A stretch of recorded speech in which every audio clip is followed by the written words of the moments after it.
chapter, that is object oriented programming in Python. Okay, if you recall chapter 1, in chapter 1, at the time of definition of Python, or even in features of Python, we have mentioned that Python is a multi-paradigm programming language, right? Python is a multi-paradigm programming language. Means in Python there are different approaches of coding. Means you can write simple structured script, which we did in first two chapters, chapter 1, chapter 2. Simple scripts we were writing from first line till last line. Inputs, then assignments, expressions, loops, everything, and it used to get executed one after another. Then in chapter 3, when we studied functions, so in that we took one more programming approach, one more programming paradigm, that is called as procedure oriented coding, isn't it? There we saw how to divide complex problem into smaller problem, and then for each problem we wrote a separate function. For each problem we wrote a separate sub program, and then that sub program we called it any number of times. We were taking reusability advantage, right? So that was procedure oriented approach. Now in this chapter we are going to see again one more programming paradigm called as a object oriented programming. Now in object oriented, what is speciality and all, everything we'll discuss, don't worry. Okay, before that, just quickly we'll go through what is the speciality of procedure oriented and object oriented. Quickly we'll recap, compare POP with OOP, and then we will see some important buzzwords of object oriented programming. Important buzzwords like object, class, encapsulation, okay, all that things, and then we will start object oriented programming of Python. So little bit initial part will be theoretical thing, that will be revision to all Java, C++ programmers, like those who have done already C++, Java and all. For them that part will become more of like revision only. First we'll quickly go through what is procedure oriented programming. Now the main approach of procedure oriented programming is divide complex problem into smaller problem. Okay, so whatever your problem is which you want to solve, split it into sub problems. Okay, and for each sub problem write a separate sub program, also called as a function or a procedure or a subroutine. Clear? Any name, Python will call it as function. So divide your complex problem. For example, your problem is generation of employee payslip. So this is a big complex problem. You'll divide it into sub problem like one, accept data, input like employee ID, then his number of days attended, and so many things. Second, calculation, that will be another sub program. Third, printing payslip. So this way that big problem we have divided into smaller problem. For each smaller problem we'll write procedure, that is function, and then we'll reuse these functions by calling them in our main program. Okay? So that is the common approach. So as I said, divide problem into subtask called functions or procedures. Pictorially I have just tried to show you. You have divided your problem into smaller problems called functions. Function 1, function 2, function 3. Now those functions can have their local variables also, local data. Those variables which are created within the body, so they will be local. So every function will have its local also. But suppose these functions want to share some data. Both of them want to use some common data, share data. So there is only one option, keeping it global. Isn't it? Like if you're using procedure oriented approach, so there is no other option than making the data global. If those functions want to share some data, so if they want to share the data, you have to keep the data global. right? But only the drawback of this approach is, as this data is global, is it freely flowing in your system? It is freely flowing in the system, meaning all the functions, okay, in your program can access that global data. But there may be some unrelated functions, okay, they also will be able to access that global data, right? Because as it is kept global, it is accessible throughout the program. But there can be some functions which are allowed to share that data, but there are some which are not related only, they don't have any connection only with that data, but still they will be also able to access it. So can there be any accidental modification to your data? It may happen. Means importance to the data is given less in this approach, whereas importance is given to the functions. More importance to the function, less importance to the global data. Because it is global, it is freely flowing. Means it should be such provision that if these two functions are related, only they should be able to share it. Those unrelated functions should not be able to access it, but they will also be able to access it because it is kept global. Correct? So that is main drawback of this approach. Okay? So what is the second drawback? What is the second feature that I told you? That in this approach, the big problem is divided into smaller problem, and for each smaller problem you are writing functions. Every function will have its own local data, and if these functions want to share some data, there is no option then keeping it global. But by keeping it global, what main drawback you face, that is, as it is global, it is accessible throughout the system. Everyone can access it. But there can be some functions which are unrelated. They are not part of that data. Still, they will be also able to access and make some malicious changes or accidental changes in that data. So data is not given more importance. Data to be shared by related functions is kept global. Getting? Like these two functions are related. May happen, like this is some accepting data and this is calculation. So whatever data is accepted, calculation needs it. So therefore they have kept it global. But there is some function which is not having any connection only with them, that is also accessing it. That is less importance to data. Okay. And in procedure oriented real world mapping, whatever you see in the real world, anything you see in the real world, living, non-living, visible, invisible things, everything, when you want to put it in a programming model, little difficult. Clear? So less real world mapping. So main important factors I told you about procedure oriented. Then what is the speciality of object oriented? So about procedure oriented, the main concept, what is behind it, that is, I hope you people clear with it, right?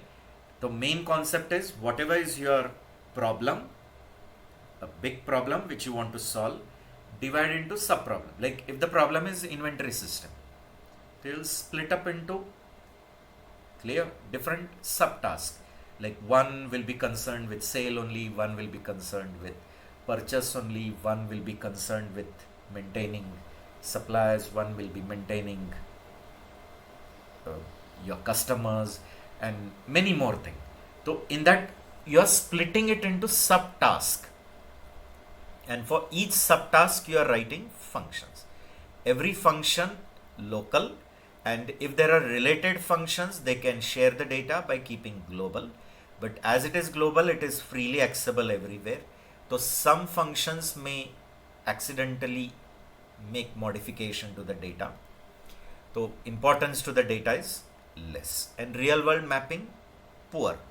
Okay, so that is the main concept. I hope it is clear to you guys, right? Just quick confirmation related to procedure, so that we can see about object oriented. So what is speciality of object oriented programming? Now object oriented programming give facility, or object oriented programming is based on two important concepts like class and a object. Here the main concept is class and object. The speciality is it allows you to create compartments of functions. Means those functions which are related, that you can put it into one compartment. Getting? Like this is one function, this is another function, but they all are related function. Like for example, they all are concerned with the sale part. These are the functions which are concerned with the purchase part. Clear? But these functions don't have any interconnection between them. Okay.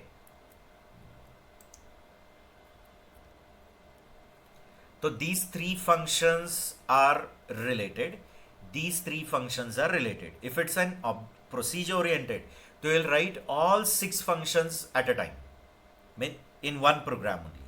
And some data is there which is shared by this 3, and some data is there which is shared by this 3. But in procedure oriented, what will happen? This data is kept global. Therefore, this data is accessible to these 3 also, and this data is accessible to this 3 also, as it is global. So no internal compartment of functions you can make there, which you can do it in object oriented. So object oriented programming says you can take anything from the real life, which can be living, which can be non-living, which can be visible, which can be invisible, anything. You can highlight its data and what operations you want to do on it. That is algorithms, functions.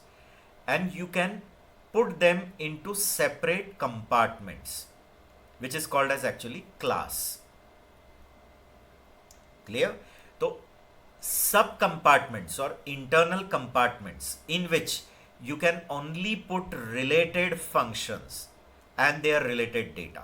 So this data is like global, but it is only global to that compartment.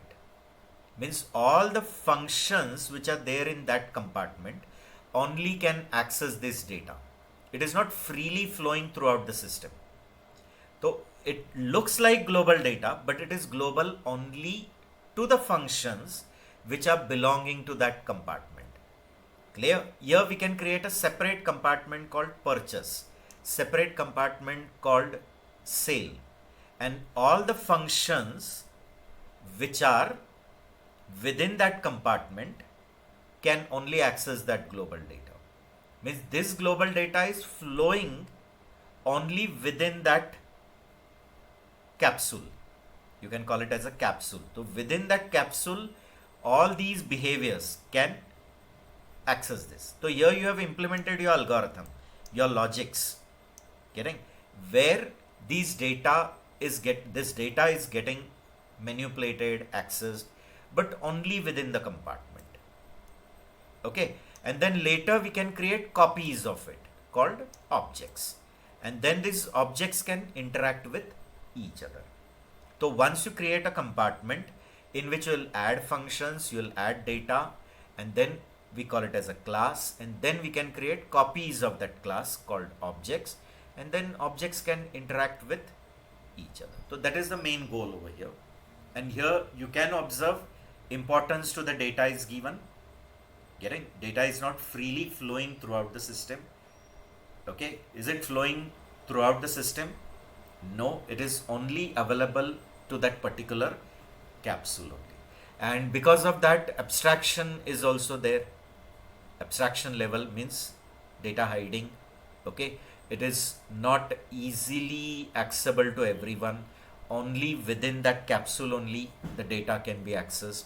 So that all benefits, which will come to the next slide, will talk in detail about what is class, what is object. Now you can just remember a capsule in which related functions and related data are put is a capsule, is a class, and then creating copies of it. You are creating copies of this capsule that are called as objects, and objects will interact with each other. So that is the main peculiarity. See here, so represents any problem in terms of class and object, whereas here we represent whole problem in terms of subtask. Means whenever we want to solve a problem using procedure oriented, we simply divide it into smaller tasks. Okay, but here we have to visualize it in terms of class and a object. Okay, so here related functions and their related data is put within one capsule. Okay, and the data looks like global, but it is only global for that capsule, right? So accidental modification is not there. Lot of benefits to see here. We create a capsule in which related data, related functions, here related data, related functions, and then we create objects of it, and then that objects interact with each other via functions. That is the main thing. And here real world mapping is more easy. So you take anything from real life. You take person, you take student, you take teacher, you take animal, that is you take cat, you take your vehicle, anything what you see from the real life, you can put it into this capsule representation. You can write their functions, you can write their data, and then interact. So real world mapping is more easy. Here also you can do real world mapping, but to that extent you cannot do, which is more easy in object oriented. Clear? So overview just I gave you. Now we will talk more about object oriented in the next slide. That is what is class, what is object. So we'll talk more on that too.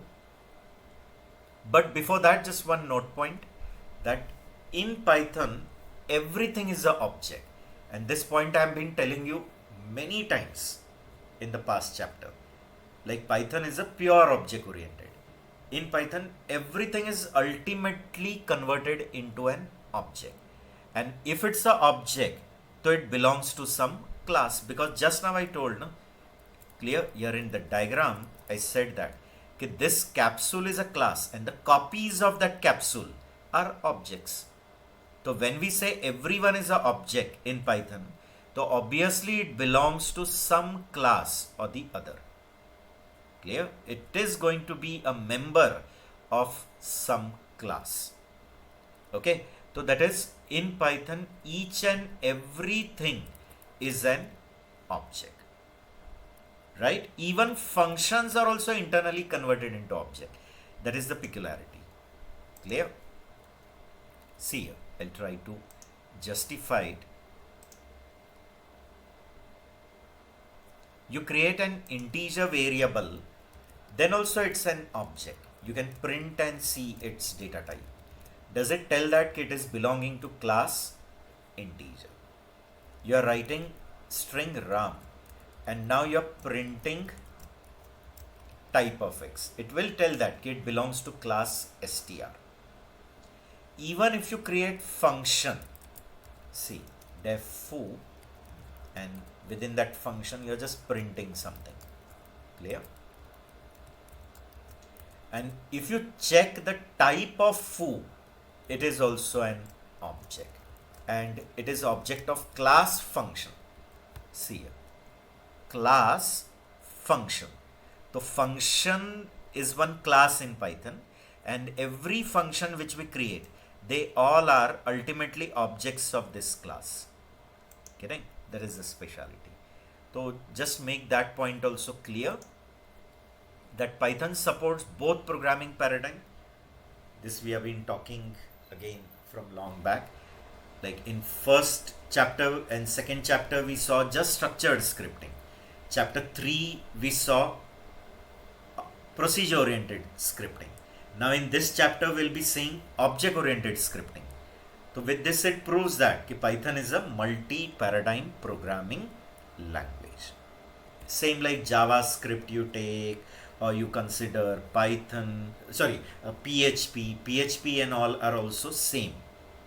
But like Java, if you consider, so Java is just a true object oriented. It doesn't support procedure oriented or structured scripting. In Java, only object oriented you can do. But in Python, you can create object oriented scripts also, procedure oriented scripts also, structured scripts also. Clear? So that is the speciality. And in Python, ultimately everything is going to get converted into object. And if everything is an object, so it is belonging to some class or the other. It is member of some class. Okay? See, for an example, here I have created one variable num equal to 20. And if you check the type of that variable, it will print class int.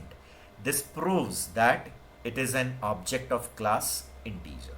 You are assigning string and you are checking its type. It is showing class str. This proves it is an object of class str. And not only that, if you create a function and check the type of function. Okay, if I do this in C++ and Java, it will be a function pointer. Okay, it is going to be a pointer, but function pointer. And in C++ and C, Java doesn't allow you to get the information of it. So type of f, if I write, it will give class function. Getting? So with this, what does it prove? See here, the name of the function, this name of a variable, this name of the... Everyone is ultimately an object belonging to some class. Okay? So hope this is giving you a basic overview. Now we will talk more in detail about object-oriented programming and the main important pillars of object-oriented programming, or buzzwords, or the on whom that whole object-oriented programming is based. The two important role players, one is object and another is a class. So what these two things are, that we'll discuss. Okay, but before that, just quick confirmation. Did you get some basic overview in the previous chapter? Yes, sir. A basic Yes, idea. sir. Yes, sir. At least a basic Yes, idea sir. you might have got. Sure, no? Okay. So let's talk about what is object and what is class. Okay. And then we will enter into Python object oriented. Like in Python, then how to create a class. In Python, how to create an object. All that we are going to discuss. And then related terminologies of OOP. So that's what I said, those who have done Java OOP or C++, for them it's going to be a complete revision session. Okay, only syntax will be different. Like here, how do we add a constructor, how we add destructor, how we do overriding, then inheritance, all that things again we'll recall. Okay, before that we'll talk about what is object, right?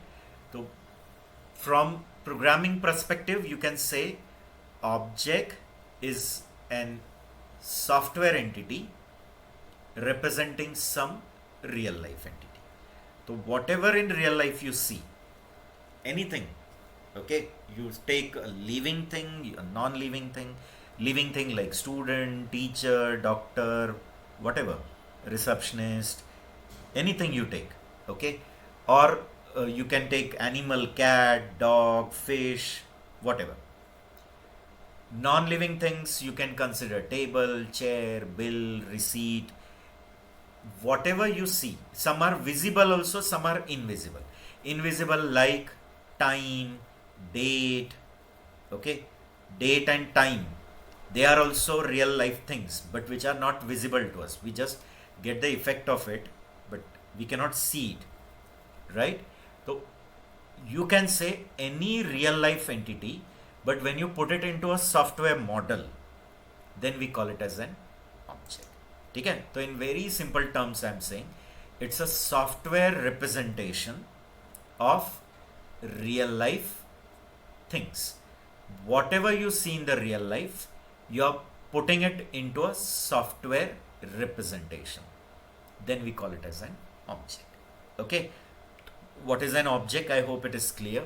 It is a software entity modeling real life entity.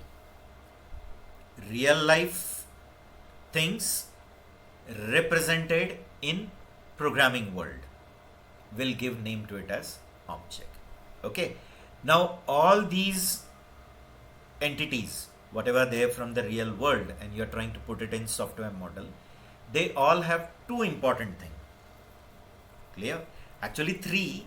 One is their identity also, but which we will call it as an address. Internally that identity is unique to everyone, and that is address, because every object will have its unique address. So that I'm not considering. But the two important things which every object will have is its characteristics and its behavior. Okay, so all the objects are going to have their own characteristics. Characteristics means their features. Okay, feature of that object, features, properties, you can say, attributes. What attribute we exhibit? Our attributes are like we are having our name, then my birth date, my email ID, so many things. These are my characteristics. If you take an animal cat, so its characteristics are its height, its weight, its color, its breed, so many things. So these are the properties or attributes or characteristics. So every object will have its own characteristics. And in the software model, those characteristics are only called as a data. We'll represent it as data. Data means your variables in which the characteristic of that object is stored. Okay? So every object is going to have characteristics, as I said. Characteristic means only properties, attributes, features. Okay? And in programming world, this characteristic only will be called as data. And every object will exhibit some behavior. Okay, they will have their own behavior. And these behaviors only dominate characteristic. Isn't it? In our real life also, does our behavior control our characteristic? Means our behavior only are manipulating or accessing our characteristics. Right? It's but obvious, no? You can check like if you consider cat only. So see, if the cat is ready to jump, many might have observed, it makes its backbone up. Getting? It's ready to jump, so it makes its backbone up. So for some time, the height of that cat is changed. You understanding or no? The height of cat is, for some time being, it is changed. So that jumping is the behavior. But that jump behavior is dominating whom? The characteristic. Like if that cat is running, clear? So it may do some weight loss. So the weight is reduced.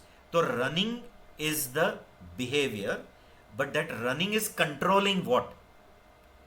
The characteristic weight of that cat. Clear? So I hope you are understanding. So this way you can relate it to any real life entity. So second important thing of every object is characteristic, and the second is behavior.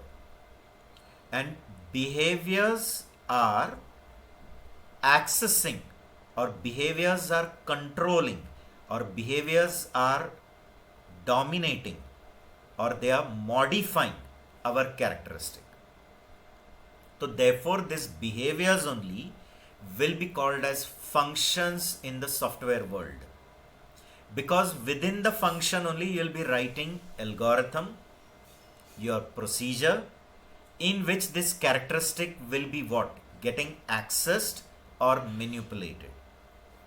Accessing that characteristic, making changes in the characteristic, or doing processing on that characteristic will be done within the function. Getting clear?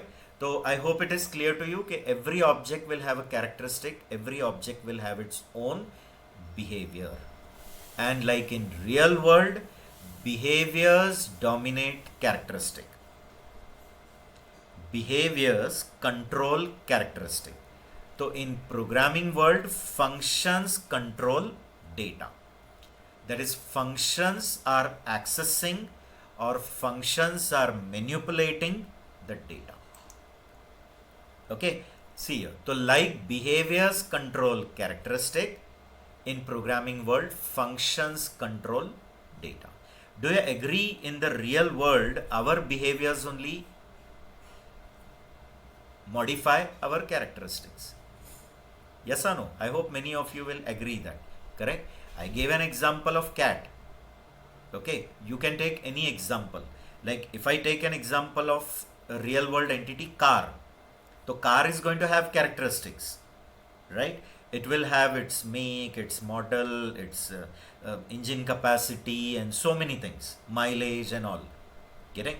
So currently it is in which gear, at which speed. Now tell me, behaviors of the car behaviors are start, stop, accelerate, change gear, put brake. These are the behaviors of car. So do these behavior control this characteristic? Yes. If you accelerate, the speed is going to change. So when the speed change, means the characteristic is changing. Yes or no? So in many cases, many means nearly everything what you see in the real world, it will have characteristic and it will have behavior. And programming world, behavior becomes function, characteristics become data. Getting? Functions contain logic, function contains algorithm in which this data is getting accessed or this data is getting manipulated. Getting? So I hope this relation is clear to you guys. Right? Few examples of real world object I'm taking, like I'm taking general category called person. So this is representing a big class of object. Okay, person. But there can be further subcategory. A specific person called student. Correct? So student will exhibit the characteristic of person, but it will have some speciality also, by which it is identified as student. The person will have its own behavior, own characteristic. Student is a subcategory of person. Getting? Then if you consider bank, a non-living thing, but bank account, if you consider, so it will have its characteristic like account number, then the balance in the account. So that is the characteristic of the account. Type of account, whether saving account, recurring account, loan account. So type of account, account number, balance value, and the behaviors on that will be open, close the account, open the account, deposit, withdraw. These are the behaviors. But are these behaviors controlling the account characteristic? Yes. The balance is changing, increasing or decreasing. Then some user defined. Okay. Like human created. Now human created objects, one, the best one, that is stack. Many might have used it in their academics. Yes or no? Many have studied this from this batch only. Many might have studied data structures in C data structures and all. So stack is one type of user defined object. Now stack peculiarity is what? It is a list of elements. Actually it is a list of elements, but that list in which elements are kept, that list is closed from one side and it is only open from other end. From one end only it is open, one end it is closed, and the side from where it is opened, from there only you can add or remove. You can add or you can remove. Therefore stack is following last in first out, LIFO structure. LIFO concept means you're getting last in and first out. The one who has gone last is the first one to come out. Getting? So now here also there are some characteristics. What are the characteristics? This list, this top is telling ki at which position you are, the topmost element. So top, this list, these are the characteristics. And what are the behaviors? Adding the value, removing value. You are adding something in it, you are removing something in it. So when you are removing something, the topmost element is getting deleted and top is decreased. When you are adding something, then top is increased and then the new value is stored. So now tell me that push and the pop operation means removing, add operation means push. So is that push and pop function controlling your data? Yes, your list is changing, the top is changing. Getting? Same is the case for queue. Only the peculiarity of queue is it is open from both the end. As this is closed from one end, closed from another. And only from that end you can add or remove. Here it's not like that. You can add from one end and remove from another end. So it follows FIFO structure. First in, first out. The one who is gone first is the first one to come out. Clear? The one who is gone first is the first one to get deleted. So now tell me, adding, deleting, that will be functions. And characteristic will be this list, this indicator rear, this indicator front. That will be your data. And are the functions going to change the data? Yes. When you add something, is the rear increased? Rear is increased and here new data is stored. If you want to delete, so wherever the front is, that element is deleted and front is increased. So is the data getting manipulated? Yes, indeed, the data is getting changed. But who is changing that data? Your functions. So functions modify data. Like in real world, behaviors control characteristic.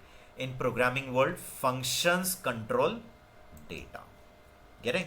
Then I can take date, which is an invisible thing. User created date. So date will have its data like DD, MM, YY, means which year, which month, which day. Can there be some characteristics in it? Yes. Turn the page means next day, previous day. I want next day what is going to come. What is the previous day? Or complete 1 month if I change. 1 month only I am changing. So what will be the date after 1 month? What will be the date previous 1 month? So these are the behaviors, functions, but in which the data is getting manipulated. Same with time. By seeing this clock, don't relate me with any of the political party. Getting? It was just a sarcasm. But please don't relate me with some of the party. This was just an example to tell you from the real world. So is time also going to have its characteristics? Yes, it will have its hours, minutes, seconds. Yes or no? And the behaviors like I tell you add 5 hour, so I should get the next time. Subtract 5 hour, so I should get the previous time. Okay? Or convert this time to second, convert second to hours, minutes, second. So these are the functions or the behaviors which you'll do on that time. Okay? So I said it is user defined, real world. Now in real world many more can come, like cat and dog and so many things. Correct? Car, you can take your bike, anything which you see in the real world. Everything can be represented in software model. And if you're putting it in a software model, we'll call it as an object. And when you're putting in software model means you have identified its behavior, you have identified its characteristic. Okay? And in that behavior only you are going to write algorithm in which this characteristic will be getting manipulated or accessed. Right? I hope it is clear. So object when mapped to the software world, it will always contain two parts which we have already stated. One is the data, which we also call it as attributes of that object or characteristics of that object or field or state, anything you can see. And functions, the second part, which actually according to object oriented programming we should call it as methods. Okay, methods are functions. When you don't write it within the class, it is a function. And when you write that function inside the class, we should call it as a method. And method will contain what? The logic. Method will contain algorithm. That algorithm can be simple calculation to any complicated loops, and it can be called to some other code, anything it can be. But it contains logic in which this data will be getting what? Manipulated or accessed. So contains logic to operate on data. Okay, I hope it is clear to you. The basic idea, I am sure you are getting it. Right? Few examples to show you. Like one example I'm taking is car. So obviously every car, will it have its own characteristics? Yes, it will have its own characteristics. Like color of the car, brand of the car, speed of the car, gear. So gear means it's not like how many total gear this car is having. Currently that car is in which gear? Because the behavior is going to change, this data. There are behaviors. So in that, one common behavior will be accelerate. Yes or no? Nearly everyone is having experience, right? Nowadays, you all are very smart people. Like our time, we were not that smart. I agree. Clear? Like even till end of the graduation, we were not knowing about McDonald's, burger and all. But now, kids of LKG and all, they are all having all that knowledge. Like, correct? So you people already have basic understanding of car driving and all, isn't it? So in that, there is a one common behavior called accelerate. So when you are accelerating, the speed may change, and at that time only, when you want to come in the higher gear or previous gear, then you have to press the clutch, and when you press the clutch, the gearbox is open, and then that gear handle, you move it and you put it into some other gear. So gear change. Okay, so who is changing the speed? Who is changing this gear? Some logic which is within your behaviors, that is within your functions. So common functions like change gear, accelerate, move steering, put brake. When you put brake, is the speed going to come to 0? Yes or no, guys? When I put brake, so within this, will there be a code which is making speed equal to 0? When you're putting accelerate, so in this, will there be a code which will be writing speed plus plus? Means speed is getting increased. Right or no? Change gear. So is this gear number changing? Okay. So all these functions are containing code in which these data are getting accessed or manipulated or modified. Clear? So many other examples to give. Like second example I'm giving, like cat.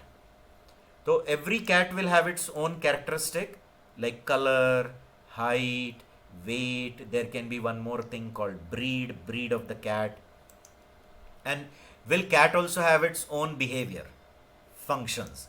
Common behavior like run, snore, jump, sleep. Correct? Okay. When it is jumping, maybe it is changing its height. When it is running, the weight may get reduced.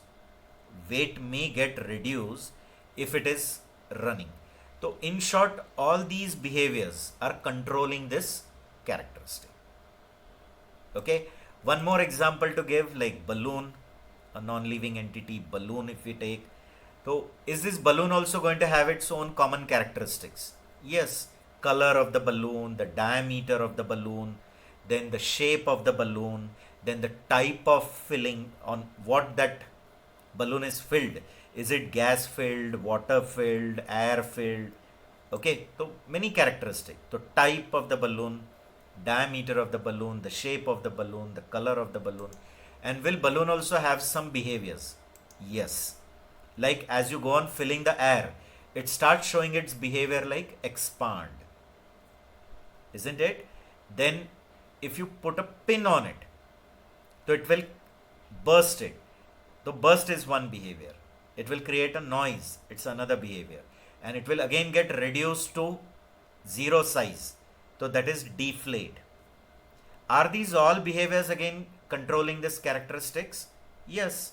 When you fill air in it, you are expanding it. Is the color little bit going to change? Initially it is very dark, but as you go on filling, expand, it goes on becoming lighter and lighter. Getting the diameter change. As you go on filling air in it, is the diameter of the balloon going to change? Yes. So these behaviors are controlling this characteristic. Getting? So I hope the basic idea you have got it about object, so that now we can move to another important terminology called class. Okay, so just quick confirmation and one more example from your side. Can you people give me one example of an object, and you should identify its characteristic behaviors, huh? Let's see from your side. I'm sure you all are going to tell me some examples other than this three.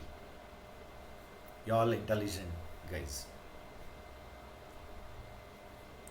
No?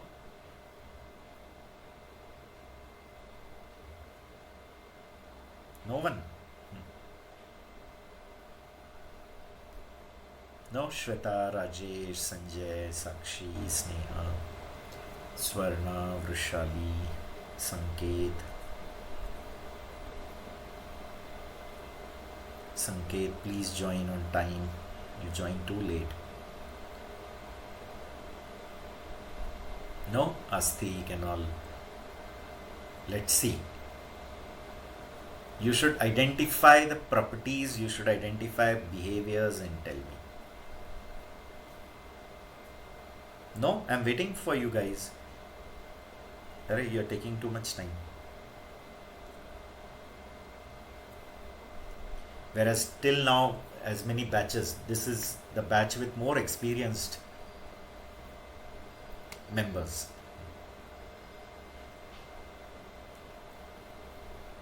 No? So we can take shape, different kind of shapes in one class, which is invisible characteristics, we can say. Okay. Shape. 3D or 2D or something like triangle, circle and all. Right. Right? And then their characteristics will be the dimensions. Like if it's triangle, then there are 3 sides. If it's circle, then it's radius. If it's a 3D object like cylinder, it will have its base, radius, height and all. And their behaviors are like calculating their volume, Yes. area, surface area, volume, so many things. Clear? Okay. You can say, or drawing that object is also one of the behavior only. Then other examples? No? No one? Sir, there are a lot of examples. We can consider anything as an object, like we can take chair, computer itself is a color and type and material. Okay, one by one. You're talking about, Sanjay is talking about? We can consider anything as an object, like we can take chair, it has color, type, material. Yes. Right. Anything we can take as a Yes. example. Yeah. Now Harshal was telling about computer itself. Right, no, Harshal? Yeah, so yes, sir. So basically, when we are saying physical, so like we have a monitor, a big screen monitor, then we have LED, LCD, then flat screen, then all the Yes. functions are same, but the way of processing time or the action behind inside the computer, which is happening in a You're going more in detail about OP, that is polymorphism and all. You're going towards polymorphism side, like entities same but the actions are different, like that. But if I consider only computer, one single entity computer, so you can call it as a object, right? No? It's having different parameters of that computer, different thing, no? What CPU is there, then it's a RAM, how much RAM, then CPU hertz speed, then number of CPUs, is it dual core, or is it quad, or is it octave, whatever. Then other characteristics of that computer. And behaviors are like start that computer, then shut down that computer, or putting it in that hibernate state. Okay, Yes. so these are behaviors. Like, okay, so on same basis I can consider my home TV, right? So TV, whether it is LCD or LED, or how much inch it is, or from which company it is, so many things. And the behaviors of it are changing the channel, then increasing volume, increasing volume, then starting that TV, stopping that TV. They are all its behaviors. Getting? So many. If you take your cell phone also, so cell phone is having characteristics, cell phone is having behavior.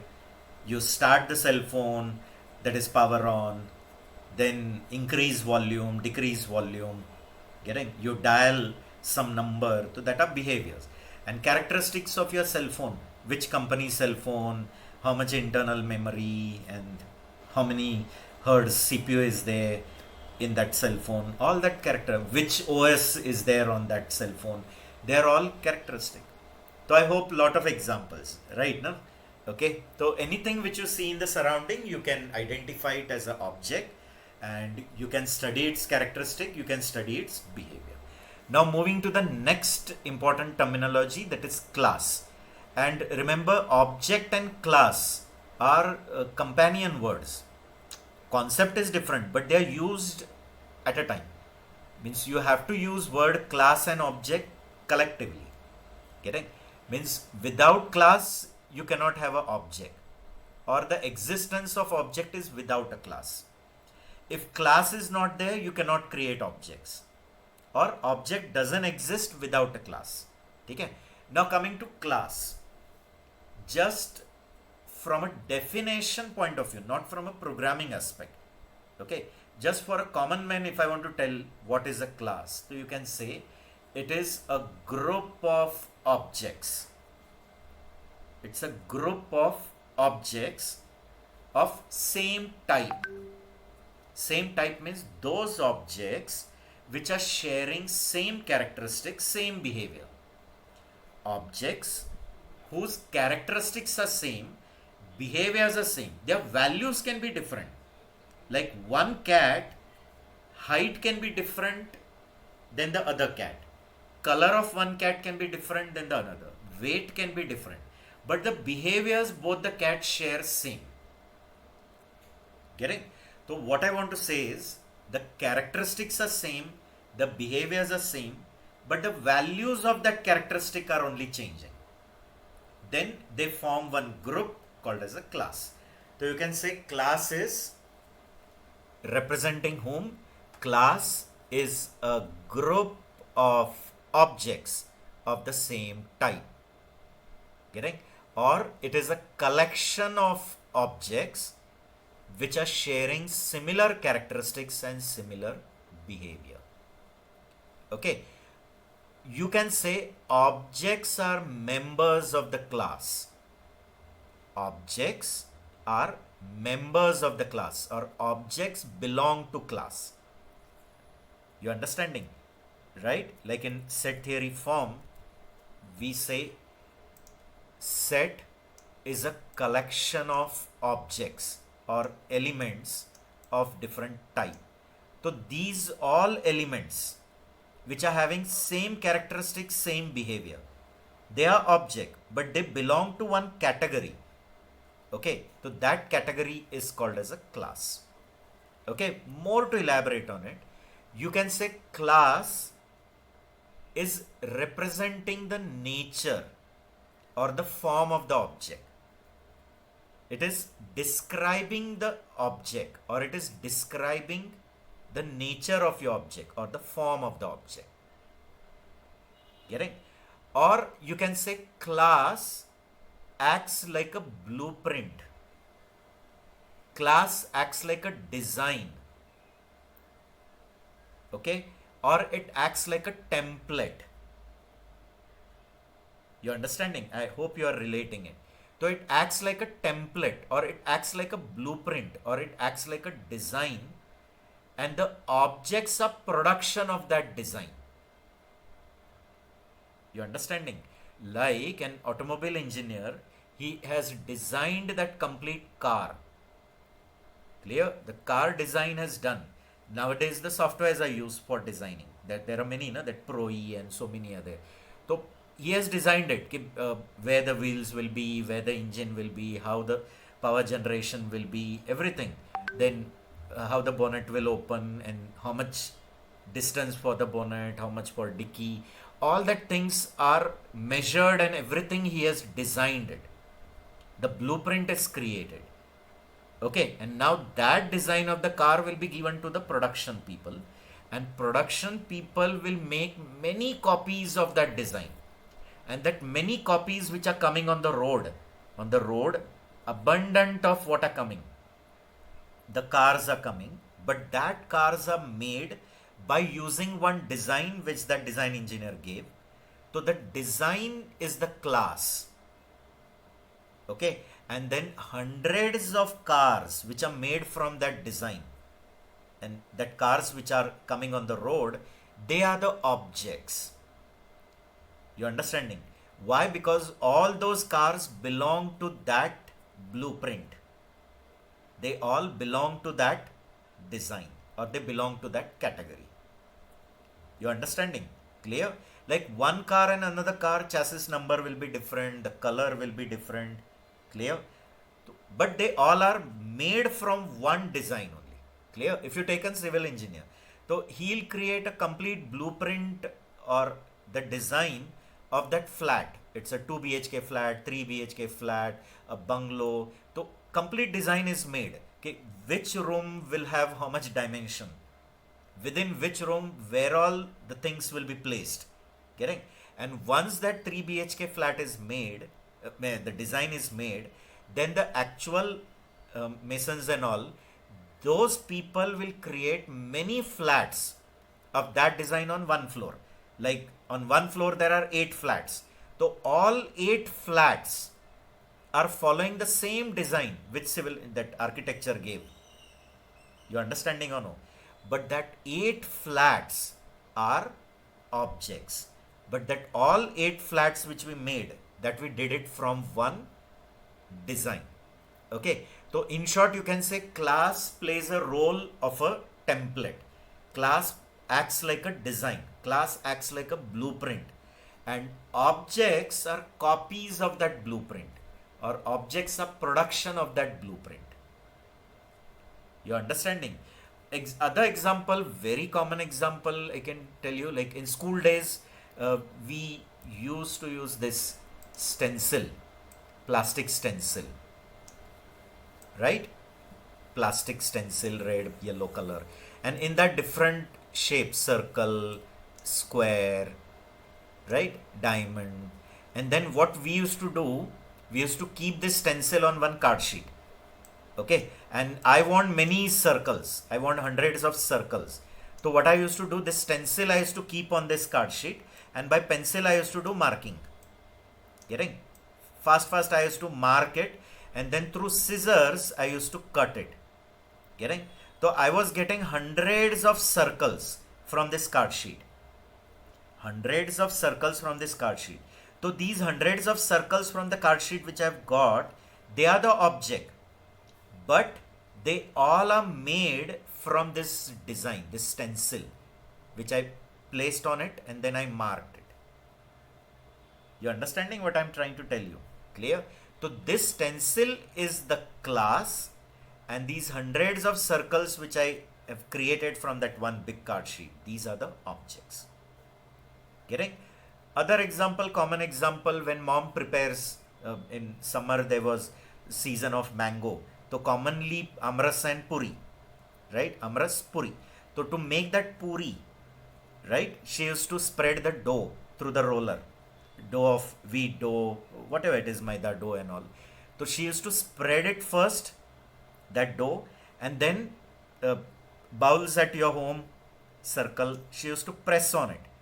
Press it, and then pick it and put it for frying. Pick it and put it on for frying. So that hundreds of puris which were created from that spread dough, that are objects. But to create that puri, one, we call it in Hindi, in Marathi, vati, that is that bowl, which she was pressing on it and creating that puris. That is what? A template, that is a design. Isn't it clear? Like bakery people, they create so many cupcakes, right? So a tray full of cakes are made from that aluminium mold. You might have seen there is a heart shaped mold, there is a star shaped mold. So they use that mold and create a tray full of cakes. So the tray full of cakes are object, but to make that cake, they used one heart shape or that star shape mold. That mold is a class, that mold is a template, that mold is a design. So I hope it is clear, abundant of examples I gave. So you are clear with it. Okay, what is a class and what is an object? So from programming perspective, can I say class acts like a data type? Okay, can we say class acts like a data type and objects are acting like variables of that data type? Can we say like that? What do you say? Do you people agree with me? From programming perspective, can I say that class represents data type and objects represent variables of that data type? Getting? Like I have created one class called cat,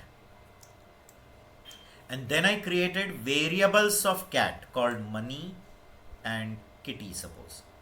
So I created two variables of type cat. One is money, one is kitty. So money and kitty are two copies of this cat class. So class cat is the data type and money kitty are the variables of that data type. Okay. Instead of taking cat, simple, if I create x equal to 10, okay, and y equal to 20. So are they two objects of class integer? Means does int act like a class and x and y act as objects of that class integer? Why integer? Because they are sharing the characteristic of an integer. Whatever is the peculiarity of integer, x and y both are following. Values may be different, but they are following the peculiarity of integer category. Is it clear to you?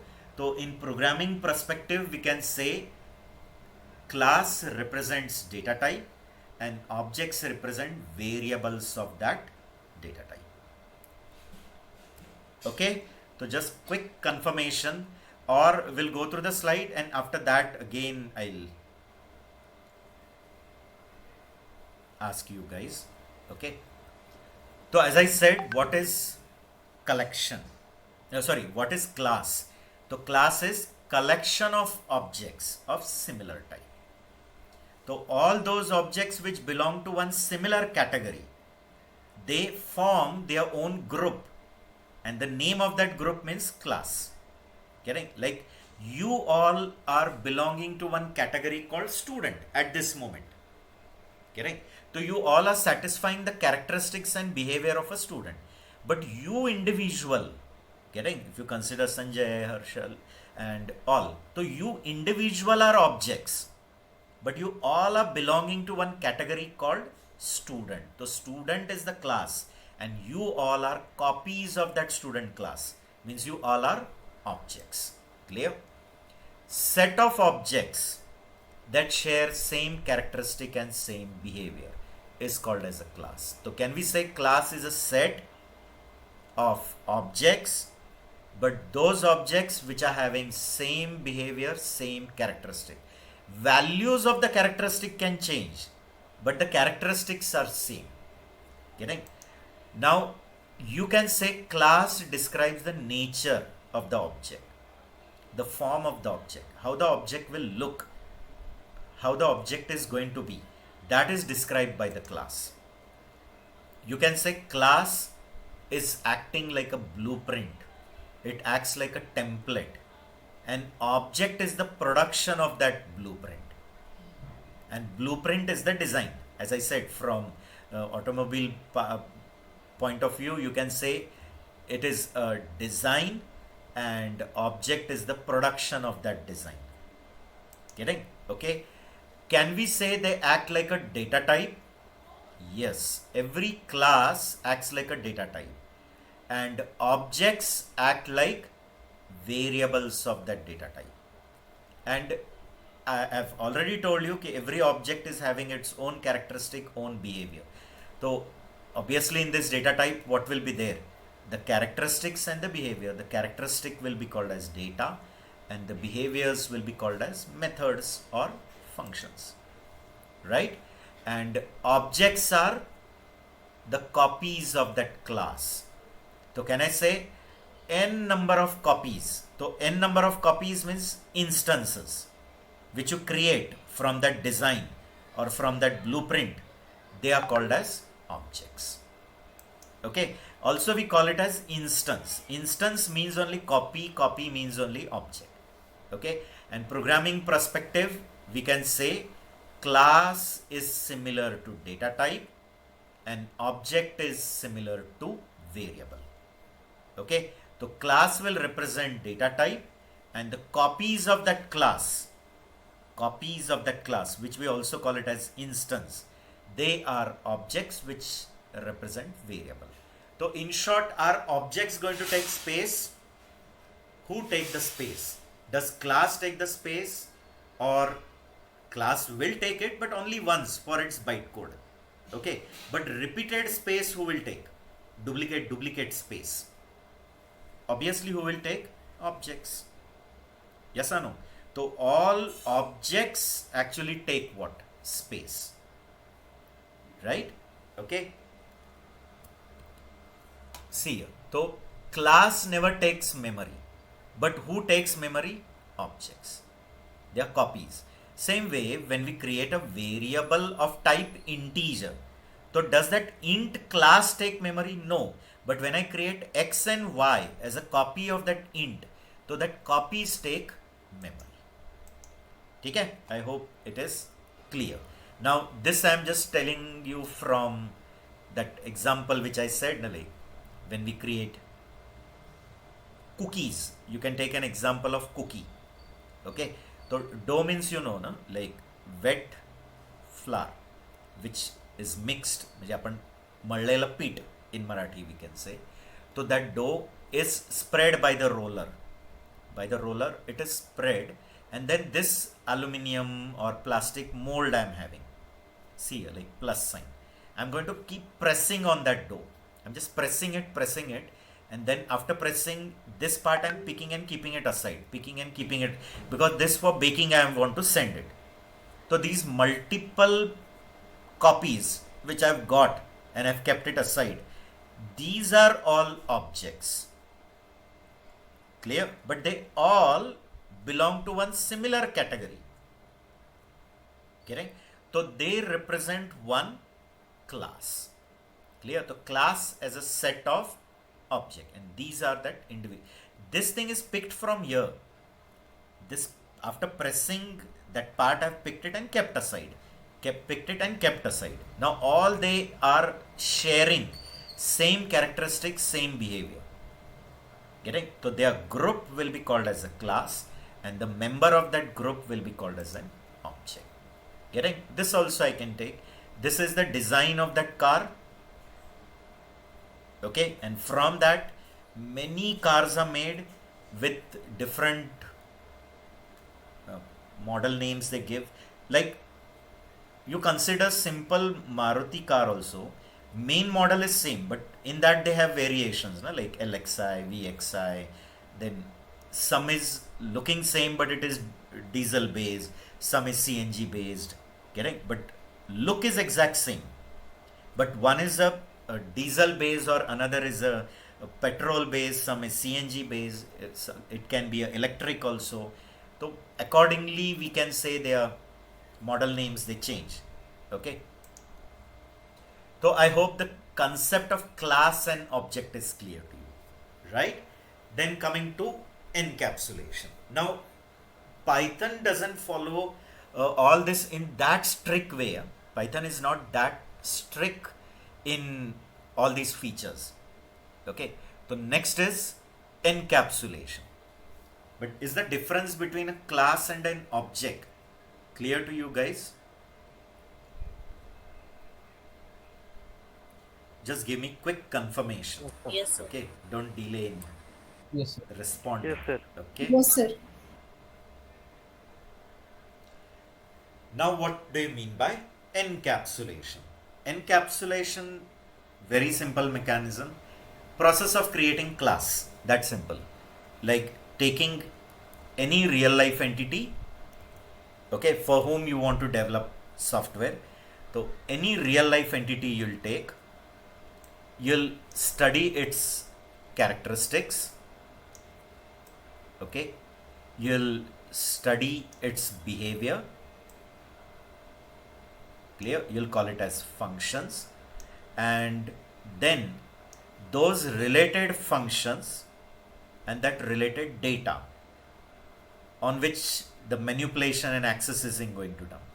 So within these functions, you will write algorithms, you will write logic in which this data may be getting accessed and manipulated, that you'll put it into one capsule, and that will call it as a class. And that process of binding that related data and related function into one single entity, that is class, is called as encapsulation. And once we encapsulate it, later we create copies of it. Getting? But encapsulation is focused on abstraction. Encapsulation says that see to it that this data is accessible only within this function, not to anyone else. Means within that capsule only it is accessible. Getting? It's related to our real life capsules also. No? Unless and until you forcibly break and see it, what is there, we don't know. Normally we just take the capsule, we consume it, we get the effect of it. Okay, so data and the related functions, when we put it into one entity, which we call it as a class, the process of binding this related data and related function is called as encapsulation. Encapsulation leads to creating classes, and encapsulation leads to abstraction also. But as I said, Python says it is up to the programmer. I am not going to give any facility for that. Like C++ give. How C++ give facility? By providing some visibility control. They give some keywords, public, private, protected. Such keywords are provided. Python says no such keywords and all from our side. It is programmer's responsibility that which part to access outside and which not. Clear? Means in a true sense, visibility rule is not there in Python. When Python doesn't have only in their keyword set keywords like public, private, protected and all. It is up to you. But normal object-oriented programming says that when you do encapsulation, that is when you create class, you have to see to it that abstraction is achieved. Abstraction meaning, clear, the information is getting hidden from the outside world. Means outside world is not accessing the data directly. Even logic abstraction, logic means they are not knowing the algorithm. They are just going to call the function. They will just use that methods, but they don't know what is implemented within it. Which we did it in the previous chapter. We saw list, we saw tuple, we were just creating objects and we were calling the method. Were we knowing how that method is internally implemented? No. Algorithms were not known to us. We just created a list object and then l.append, l.extend, so many things. But each and every append method, extend method, do we know what is internally implemented? No. So that is called abstraction. Getting? Abstraction is everywhere. No? Like If you consider car, so you're purchasing the car, so you're only knowing how to use it. Means you're just using the behavior of it. You're starting it, you're changing the gear, you're accelerating it, you're changing the steering. But do you know the internal complete functionality? Obviously not. Common man doesn't know how the power is generated and how the gearbox is getting opened and closed, everything, how the clutch is getting pressed, so internally what is happening. We are not knowing. It's abstract to us, isn't it? Your laptop itself is an abstract entity for you. You don't know internal thing. You're just using it. So encapsulation always leads to what? Abstraction. But as I said, Python in a true sense doesn't give any visibility control, which C++ gives, which Java gives, even PHP also gives. Here they have not given any keyword. They say it is completely programmer's responsibility. Clear? So I hope encapsulation means what is clear to you. So encapsulation means the process of binding related data, related functions into one single entity called class, and then creating copies of that class. Okay. The process of creating class is